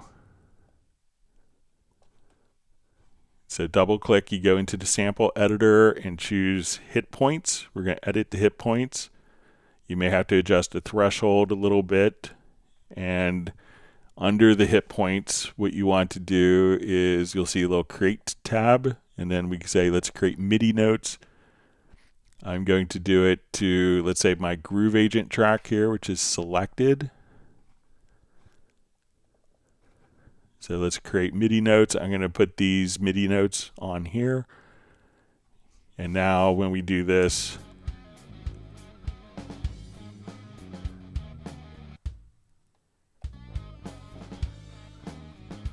so we could kind of take the whole project here, and if we mute the original audio, so once you go to hit points, all you have to do is just come over here. We could adjust your threshold a little bit, and that just kind of gets if there's any bleed. Generally, if it's unmixed, you don't have to do that. And create, make sure that create tab is open, create MIDI notes. Let's make it D1. I'll hit OK, and now we could have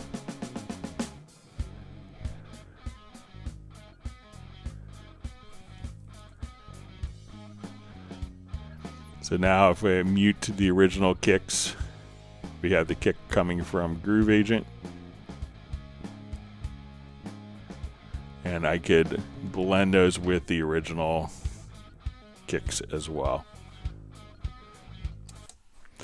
So when you do it, unmix a song, then unmix the drums, drag it over, and then do the hit points, and then create MIDI from the hit points. All right. We have VS Terranova joining from Amsterdam.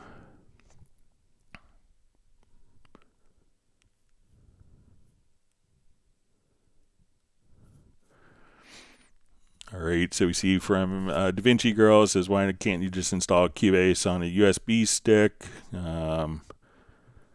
So users are not using Steinberg alone. So I think it's fair to have applications on the main hard drive, and should have a computer that has enough storage space. If you have such a small internal storage, it's I would upgrade the internal storage as well. So, and especially if it's a 11-year-old computer now. So, okay, 19 Stride asks, when selecting tracks within an active folder, why are the tracks only highlighted after I release the mouse button? All right, so let's say, we have folder. So when selecting tracks within an active folder, so let's say this is an active folder here. Why are the tracks only highlighted after so as soon as I click, I could see I don't have to release the mouse button, so I press the mouse button and that is automatically selected. So let me know if I'm doing anything differently than you are.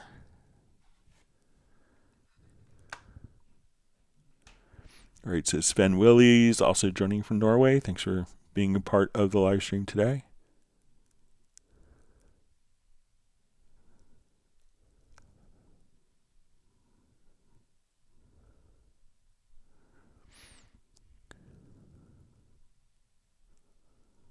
Okay.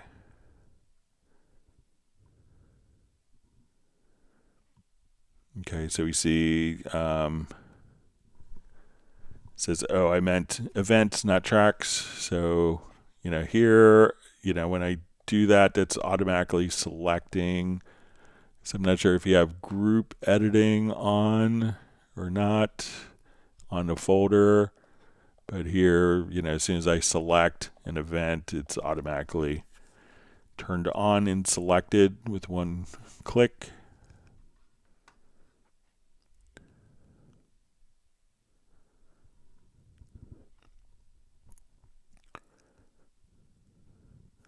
Okay, so we see from Soren says, Greg, the Waves instruments are difficult to use in Cubase. They have huge malfunctions, sort of bugs that prevents them from loading the sample libraries at special condition. I think Cubase should blacklist the instruments. How does Steinberg handle the plugin testing? If Steinberg blacklists or blocklists it, then perhaps Waves will fix it.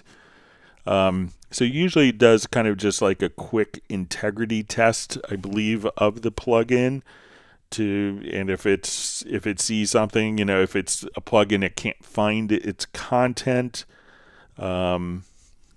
just reread. So if it can't find the sample libraries, the plugin may pass that initial test, but if the plugin is not loading the sample libraries, it may not test that. But I would always reach out to Waves and see if there's, if it's looking for a default location or if there's maybe a utility to set, or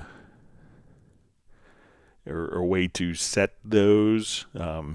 Then you can just simply, maybe, check with them and see if there's any kind of best practices.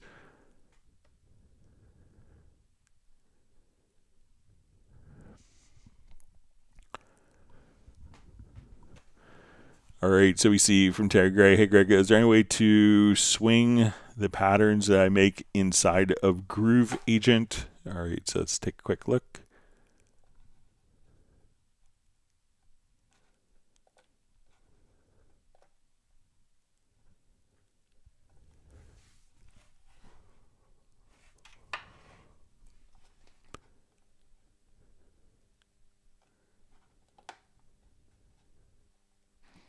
All right, so let's come over here.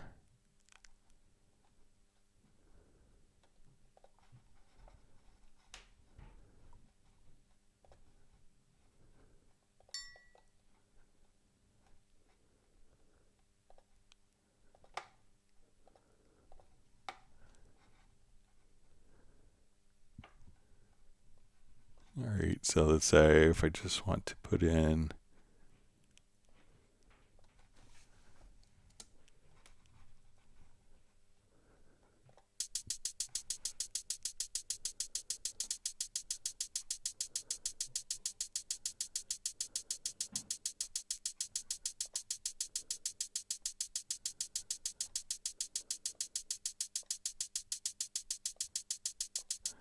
so maybe if you go to the offset here,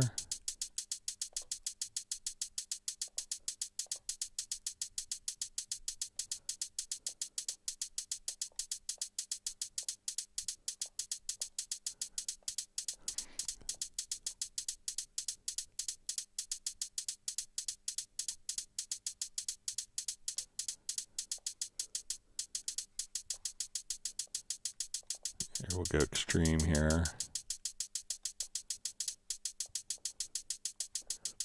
So try adjusting maybe the offset. It sounds like it's swinging it.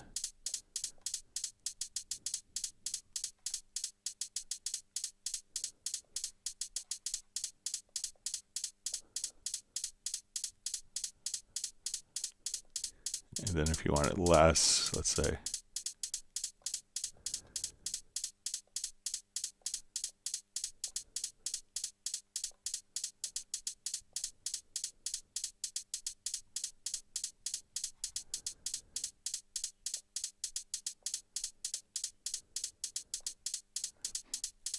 Say maybe in the middle for second beat. So try going here to the offsets and then adjusting and see if that seems like that's doing it, the timing offsets there.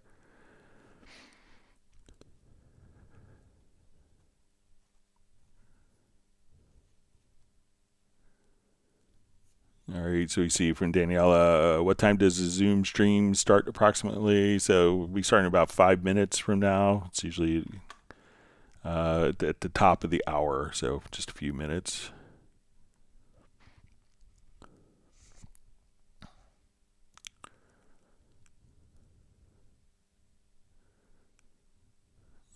Mark Rabin is on. Everyone give a big woof to Stella. Says the puppy is happy. That's good to hear.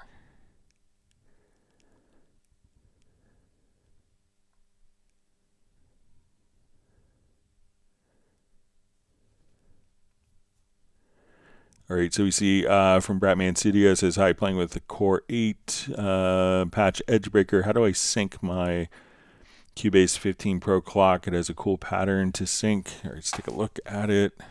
I think it's maybe the Create one. So let me add.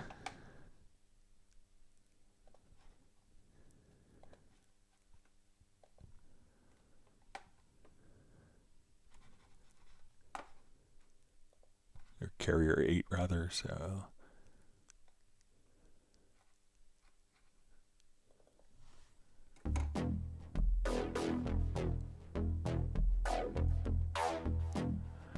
All right, so here I see sync. Let's see if we set this to like half note. All right, that's the flanger, sorry. We'll set this back to whole note.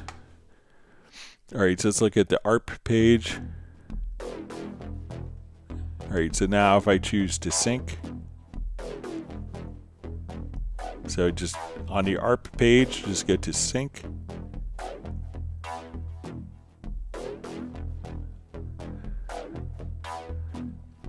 So let's say if I go to 80 beats a minute.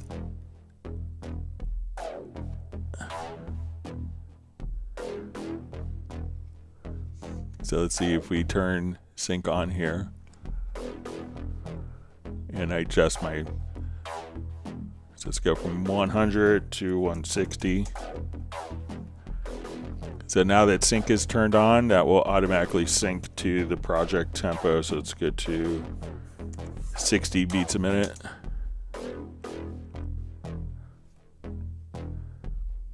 Let's go to 180.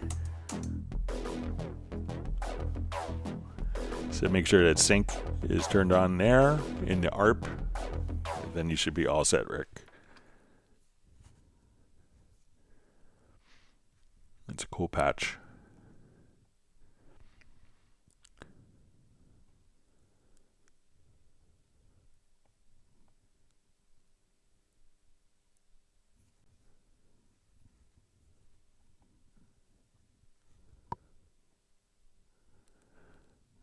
All right.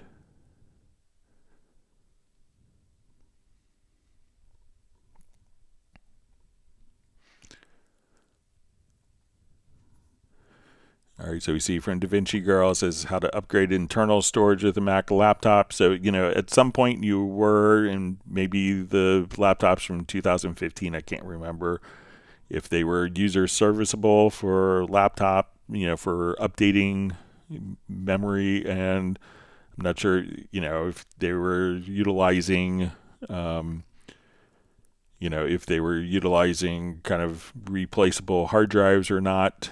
But, you know, it's a choice you make in the computer that you buy. So, all right, great to see Gerald Ely on. You see Sable Winters. Sable Winters asks, Greg, what mic are you using for this stream? Is it headphones with a mic? So I use an Audio Technica. I think it's a BPH S1. It's usually about $200, so it's convenient. All right, I know we were just late for getting, let me start the Zoom. And once again, I'll paste the Zoom credentials here, the link in the chat field. So let me go ahead and open up Zoom and we'll start the meeting here. All right, so once again, this is the meeting ID, and this is live only. So if you're watching this afterwards, it probably won't work like 2 or 3 hours after the live stream ends. So this is the meeting ID and the passcode here. So let me go ahead and get the meeting started.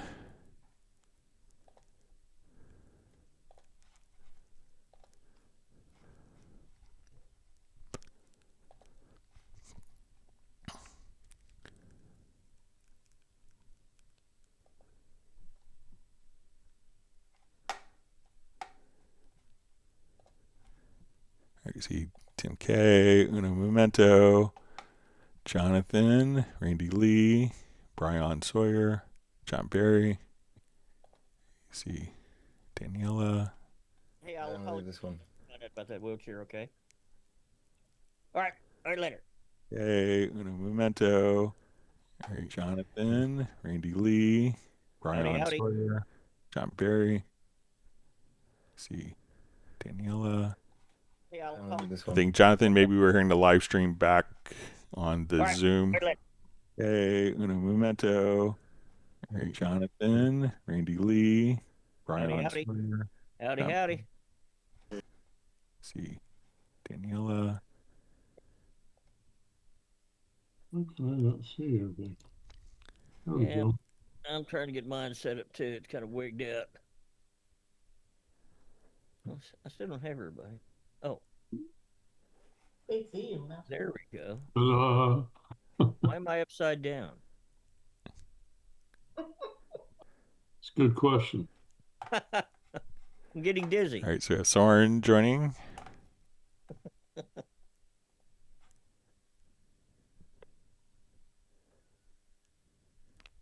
Yeah, it's like you're in a Disney ride there, Randy. Good Lord. Somehow I put the thing back on upside down when I took it off the other day. Yeah, I was getting a little dizzy. Sorry about that. No, it was like Disneyland, but free. I know. Sounds great. And it was free. All right, we'll give it another minute or so, and we'll let people migrate over. Now you can see the cool soundproofing panels Mr. Michael Teams hung for me in here. Nice. Yeah, if you want it hung straight, you call Michael. Don't call me. That's all I can say. Are they glued on? Randy? I'm sorry? Where are you at? Hello? I'm in the Dallas-Fort Worth area. Okay, so you're right up there with Michael. Yeah, he's at Weatherford.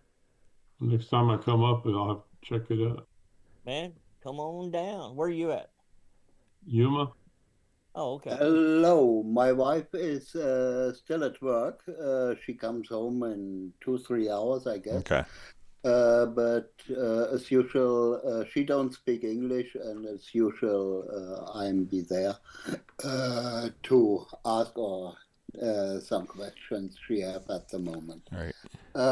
I prepared oud. All right, so we have Jackie joining. We'll just let everyone kind of get in here. Sorry for the nose shot.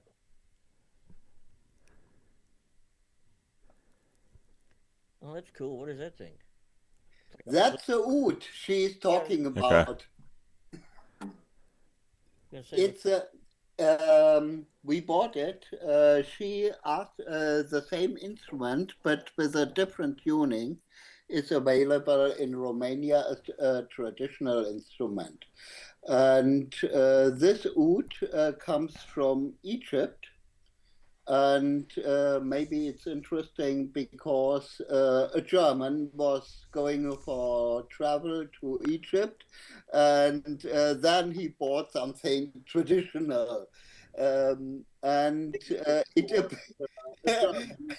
don't know how to play. Then he bought something traditional. Yeah, from Egypt. But the interesting story is he tried to learn this, and it was impossible for him. And so it appears on eBay, and we got it last Sunday for 15 euros. And this oud normally costs, if you buy such in Germany, you have to pay 300 to 700 euros. And it's a good deal. And we have a special because how to play it. I was today, it arrived today, and I was suddenly to a local oud dealer or for Arabic instruments. And this is maybe interesting. I need to know how to tune it. And I will later write in the stream because in her new at the moment. There All is right. a Real quick, I'm going to end the live stream. We have some more okay. people getting on. We see Thomas Van Dyke. Great to see you. Okay. All right, so let me end the live stream here, and then we'll move over to the Zoom. All right. Okay, so I'm going to end the live stream. A live stream? I'm in or not? Yep. All right. We are now